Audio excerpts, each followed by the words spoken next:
discussion, you said something chasing markets, something about that.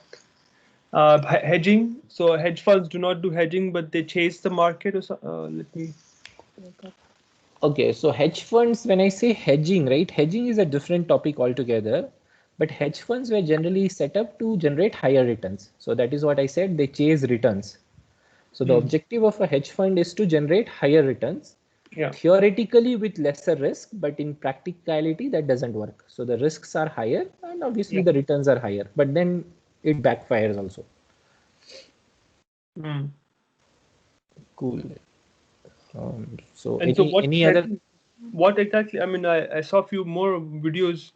I remember. I know what hedging is. Hedging bets means you minimize the loss if something bad happens. But how exactly do they do this? So there are various strategies. I will not be able to go in detail of each of the strategy. If there is a specific strategy that you want me to talk about, I can, but I'll give you a simple example. So basically say you have say 1000 shares of Infosys that you bought at 1000 rupees each. So you have invested 10 lakh rupees to buy shares of Infosys. Now, obviously that has been done with the assumption that the share price will go up of Infosys from 1000 to say 1200. So you are expecting the prices to go up. But at the same time, you feel that if the prices go down of Infosys, you should not lose a lot. So what you would do is you would go to the options market and also buy put options. What is a put option? A put option gives you the opportunity, the right to sell, but not the obligation. So did you attend the class on options? Do you understand how options work? No. Okay, so you'll have to go through that class or spend some time on what are options. But basically, in short, a put option means that by paying a certain amount of premium, I get the right to sell a security at a future date. So in this example, what you would do is you would buy a 3-month option. So say we are on 1st October today or 10th of October. So this option might be expiring in January. When I say expiring, so every option has a time period. So there is something known as an expiry date. So say if that option is expiring in January, January 31st is the expiry date. And this option, the way it works in real world today is you can sell them at any time before 31st January because it's a liquid market. Now you buy the option at 800 rupees, which means that you have a right to sell Infosys shares at 800, or no, you can buy the 1000 rupee option only. So you have a right to sell the Infosys shares at 1000 rupees. And these are usually bought in lots.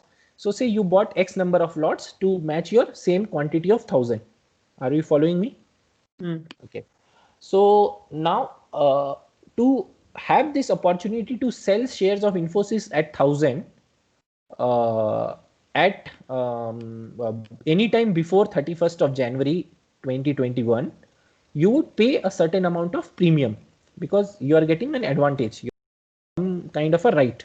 So for every right you pay something. That money that you pay is known as premium.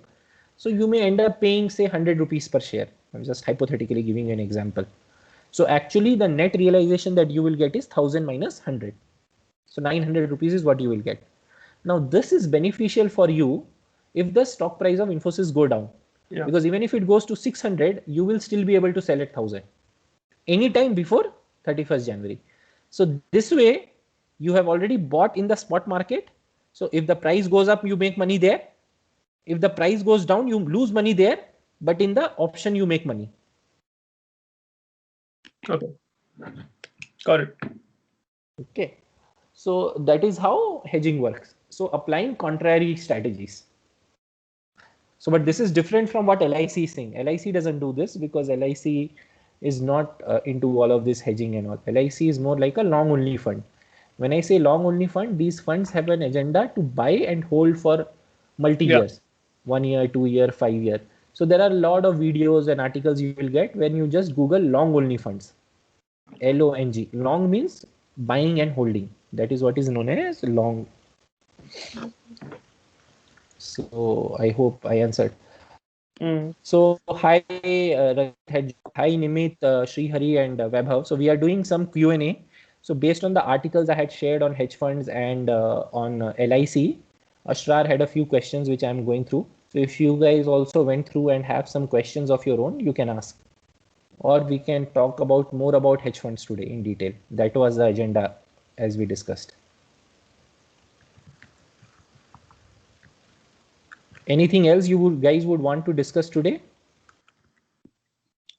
Nothing, Nishant. I thought there is some kind of any other new topic will be there. Okay. Actually, a quick question. Sorry, Ranjit, I didn't get you. It's fine, no problem. Okay. Srihari, go on. Yeah, I mean, it's a follow-on question on from the last week's kind of an business case. I mean, actually, I just to check the points which you mentioned that for the Infosys to take a loan and then purchase buy back the shares. So when that for example, in that business case, I just want to understand. So the criteria is like we will have the interest rate very low, right? Correct. Yes. Okay. So if interest rates are low, but still this component will be part of this the liability, right? Yes, correct. So there are multiple conditions that apply. So for a company to take a loan for a buyback, few conditions will need to be met. One, the company should be highly profitable. Two, company should have very low debt in its books currently. Three, the rate of interest currently should be very, very low. Four, the company should have very high cash flows. Five, the company should have good cash balance. Six, the company should be profitable. All of these conditions are met by Infosys, if you see, or TCS for that matter. So TCS is already doing cash buyback. So TCS is more recent. So I can talk about TCS because it's the same industry.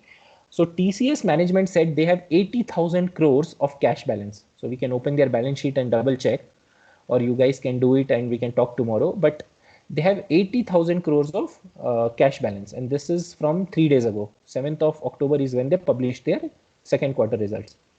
Now, out of that 80,000 crores, they are utilizing 16,000 crores for a buyback. And I believe SEBI has put a tax also on buyback. Earlier, there was no tax on buyback. That was one of the reasons for going for buyback. But even if there is a tax, it will probably be 10% or whatever. So 18,000 crores is what they will spend. But see, the advantage of a buyback is, what did TCS say? That they will do buyback at 3,000 rupees per share. Whereas currently the share price is 2,800.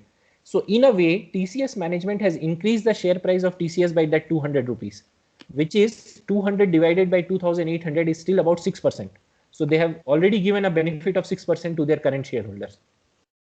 And buyback is optional, right? So 16,000 crores, the total value of TCS is roughly 10 lakh crores, which is 2% of or 1.5% of the current shares outstanding. Which means whoever has 100 share need to give only 2 shares to TCS. Rest 98 they can have, and they need not give also because not all shareholders will sell. TCS will anyways buy it from the open market. When I say open market, every day trading is happening. So yesterday trading happened. So TCS might have bought say 1 lakh shares at 3,000 rupees. I don't know whether they bought or not because this is not done over one day. It will be done over a period of 3-4 months. They will not spend 16,000 crores just like that. They will keep buying every day. So even if they buy 1 lakh shares every day, that's 30 crores every day.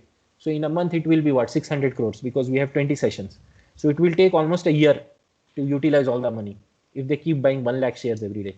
So some days they may buy 2 lakhs, some days they may buy 3 lakhs, something like that. Shant, I have one question. Why they buy at this price? Why, if the management has the idea to buy back, why not when the price was low at the 1,500 or 1,600? This price was at the March low, it was 1,600. Why management need not consider on that time? What's changed their idea? What's your thoughts on that? I feel there is something is going on with the management. No. Again, see, I don't know why they did not do at that time, but generally all the IT service company, they have these open mandates. Open mandate means they are continuously buying their shares back. Okay, so they have just said that we will spend another 16,000 crores. So if you see the article in detail, TCS did the same thing in 2018. So every 1 or 2 years they keep doing it, because see, if I remember correctly, the quarterly profit of TCS was around 8,500 crores.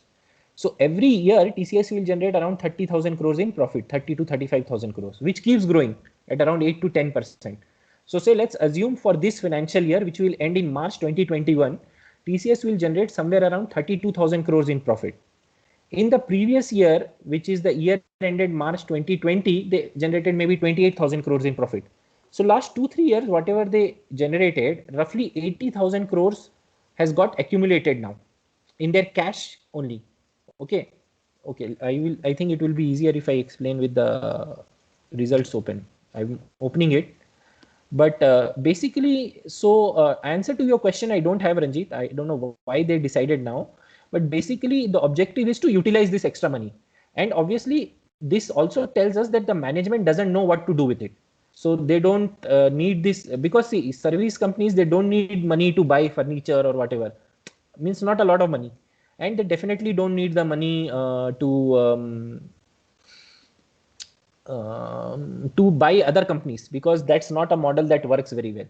So that is why they are returning it to shareholders through a share buyback. Does it answer your question, Ranjit? Mm, I not think really. that I don't. yeah. So sorry. Just one that do you think that they are doing this for shareholders? Because I don't know if that is their purpose. Because one thing that is happening right now is that the case with Shapoorji Pallonji, where they have agreed to buy the company and like totally take over Shapoorji Pallonji right now. So for that they need a lot of cash, which they don't have right now. They are totally dependent on TCS for all the cash flow. So probably this could be one of the reasons that they are doing it right now. So I'm not sure if they're like particularly doing the share buyback for the shareholders. No, Yes, so again, Vaibhav, that point is valid, right? But then when you say shareholders, Tata is also a shareholder, right? And they are the largest shareholder, isn't it? Yeah, I I agree. think Vaibhav, maybe I will correct it. I think there was some rumors I heard somewhere in the forums. I think they are planning to increase their market cap. I don't know how does it work, but they will now they will pledge this maybe next years. They will pledge the shares of TCS and get the loan. They might buy the stake of uh, this guy Cyrus Mistry stake, which is having in the Tata Sons. So in order to kick out this guy, they are planning something in the background. This is what in the rumor says. They are playing something for sure. Hello everyone, Venkat here. Ranjit, know, but it seems he want to move out, right? I read a news somewhere. Now Cyrus Mystery want to move out of Tata Sun, or maybe You 1 want to week. move out, if you give the very reasonable price, he will move out. That's what he is telling. So it's a mutually exclusive. I mean, mutually